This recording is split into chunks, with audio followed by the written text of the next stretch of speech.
Dear student, I hope आप लोग better होंगे। और आज हम इस लेक्चर में पढ़ने जा रहे हैं। आज का हमारा टॉपिक है मेजरमेंट ऑफ ऑस्मोटिक प्रेशर, यानी कि ऑस्मोटिक प्रेशर को किस तरीके से पता किया जाता है।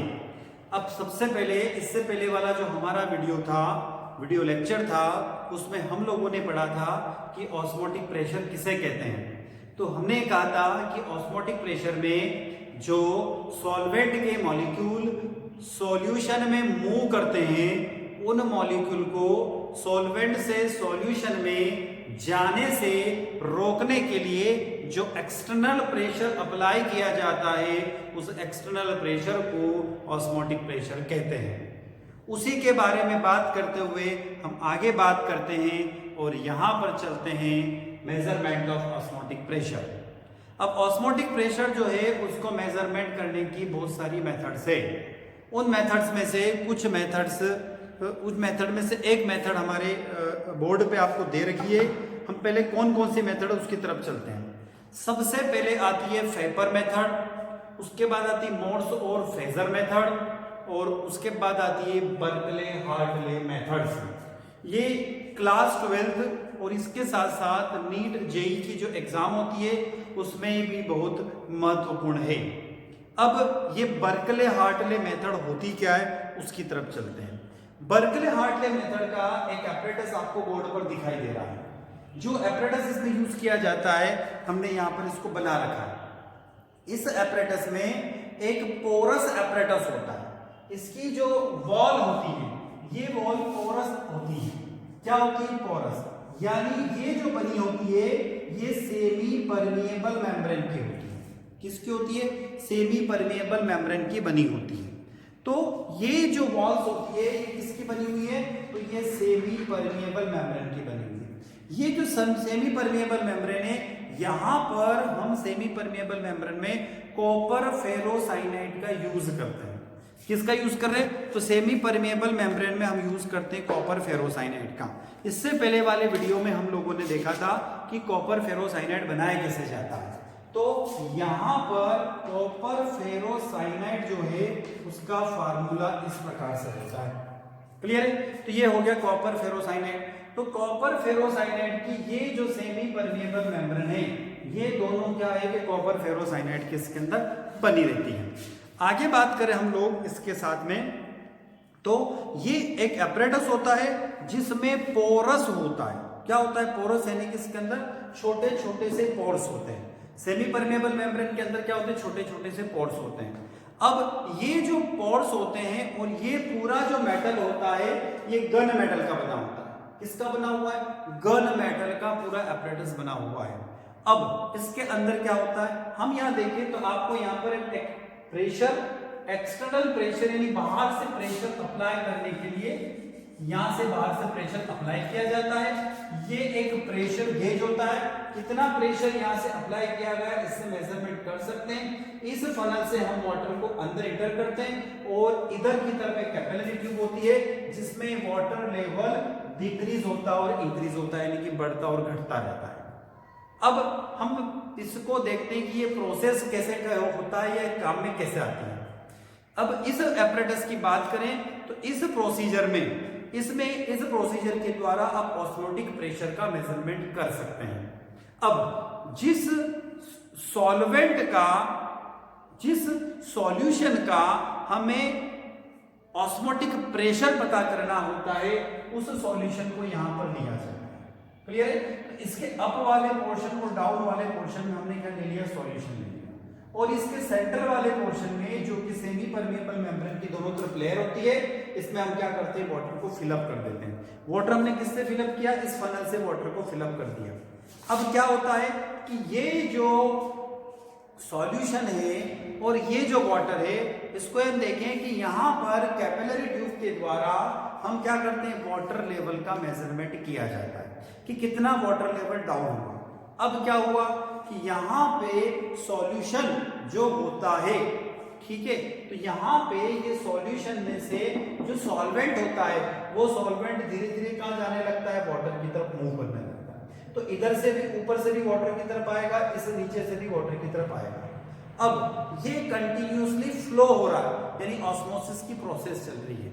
किसके द्वारा चल रही है? सेमी परमिएबल मेम्ब्रेन के द्वारा चल रही है। अब हुआ क्या कि हमने ऊपर से एक्सटर्नल प्रेशर अप्लाई किया। जैसे ही हम एक्सटर्नल प्रेशर अप्लाई करते हैं तो एक्सटर्नल प्रेशर अप्लाई करने से जो सॉल्यूशन के अंदर सॉल्वेंट का जो पार्ट होता है वो इस वाटर मॉलिक्यूल में जाना रुक जाता है। ठीक है, तो कितना प्रेशर अप्लाई करने के बाद में वह सॉल्यूशन के सॉल्वेंट पार्ट वाटर में जाना बंद हो जाते हैं या रुक जाते हैं, उस प्रेशर को हम प्रेशर गेज से मेजरमेंट कर लेते हैं। और इसी प्रेशर गेज से जो मेजरमेंट किया गया है उसे हम लोग ऑस्मोटिक प्रेशर कहते हैं। क्लियर है? तो इसके द्वारा हम क्या कर सकते हैं? ऑस्मोटिक प्रेशर का मेजरमेंट कर सकते हैं। और यहां पर इसमें जो कैपिलरी ट्यूब में वाटर लेवल क्या होता है, धीरे धीरे डाउन होने लग जाता है। और डाउन होने के बाद में पता कर लेते हैं कि कितना सॉल्यूशन में से जो सॉल्वेंट का पार्ट है वो वाटर के अंदर मूव हुआ है। इस प्रोसीजर को कहा जाता है बर्कले हार्टले मेथड। और इसी मेथड के द्वारा क्या कहते हैं? इस मेथड के द्वारा ऑस्मोटिक प्रेशर का मेजरमेंट किया जाता है। क्लियर है? तो ये तो बात हमारी हुई ऑस्मोटिक प्रेशर का मेजरमेंट करना। अब ये जो प्रोसीजर है इसके कुछ एडवांटेज भी है। पहला एडवांटेज क्या? It take completely lesser time to determine osmotic pressure. कम समय में ऑस्मोटिक प्रेशर इस मेथड के द्वारा आप पता कर सकते हैं। Next, the concentration of solution does not change, यानी इस प्रोसीजर में सॉल्यूशन का कंसंट्रेशन चेंज नहीं होता है। थर्ड कंडीशन क्या? अगली condition, at high pressure on semi permeable membrane is not present. यदि प्रेशर आप हाई लगाएंगे तो ऐसी कंडीशन में सेमी परमेबल मेम्ब्रेन की रिक्वायरमेंट नहीं होती है। The osmotic pressure of solution having value high can be measured by this method, यानी ज्यादा से ज्यादा ऑस्मोटिक प्रेशर अप्लाई करने वाले सॉल्यूशन का भी हम इस मेथड से क्या कर सकते हैं? मेजरमेंट कर सकते हैं। तो इस मेथड के द्वारा हम क्या कर सकते हैं? ऑस्मोटिक प्रेशर का मेजरमेंट किया जा सकता है। क्लियर है? तो ये तो बात हमारी किसकी हुई? बर्कले हार्टले मेथड के द्वारा ऑस्मोटिक प्रेशर का मेजरमेंट करना, यानी मेजरमेंट किसके द्वारा हुआ है? बर्कले हार्टले मेथड के द्वारा मेजरमेंट हुआ है। अब हम बात करते हैं यहाँ पर टाइप ऑफ ऑस्मोसिस की। ऑस्मोसिस कितने प्रकार का होता है उसकी तरफ चलते हैं हम लोग। ठीक है, आप इस जो डायग्राम बनाते हैं इसको ड्रॉ कर लेना और इस प्रोसीजर को आप नोट डाउन कर लेना। अब हम पढ़ते हैं इसके अंदर हमारा जो नेक्स्ट टॉपिक आ रहा है वो है टाइप्स ऑफ ऑस्मोसिस।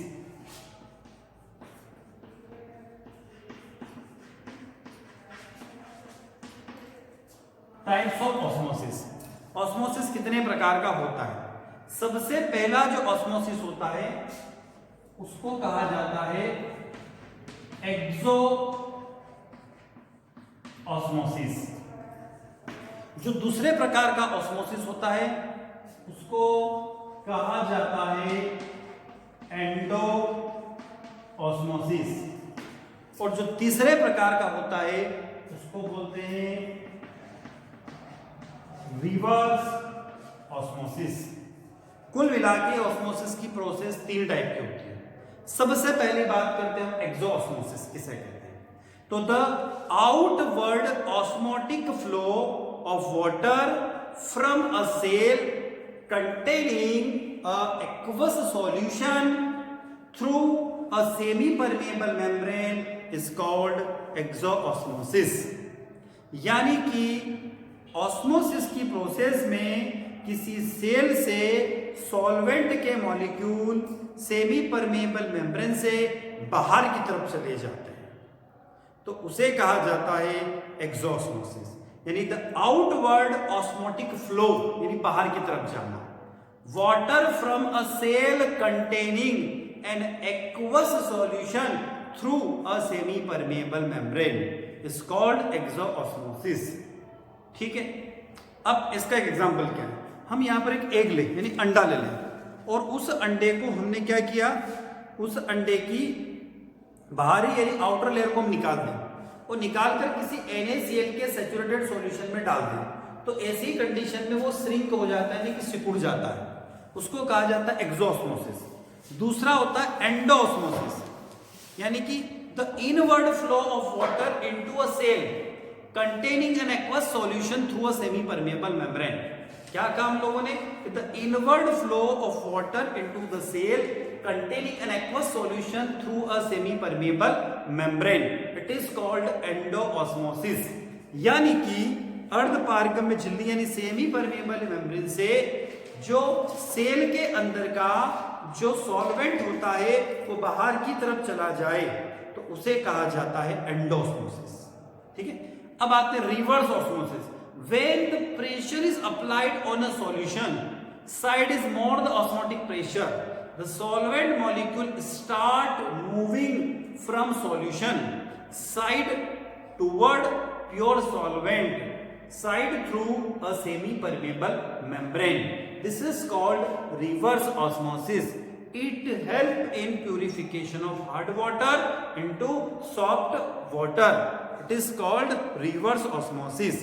यानी कि जब किसी सॉल्यूशन में ऑस्मोटिक प्रेशर अप्लाई करने के बाद में उसमें से सेमी परमेबल मेम्ब्रेन के थ्रू सॉल्वेंट के मॉलिक्यूल प्योर होकर बाहर की तरफ चले जाते हैं तो उसे रिवर्स ऑस्मोसिस कहते हैं, और इसे हम आरओ वाटर के नाम से जानते हैं।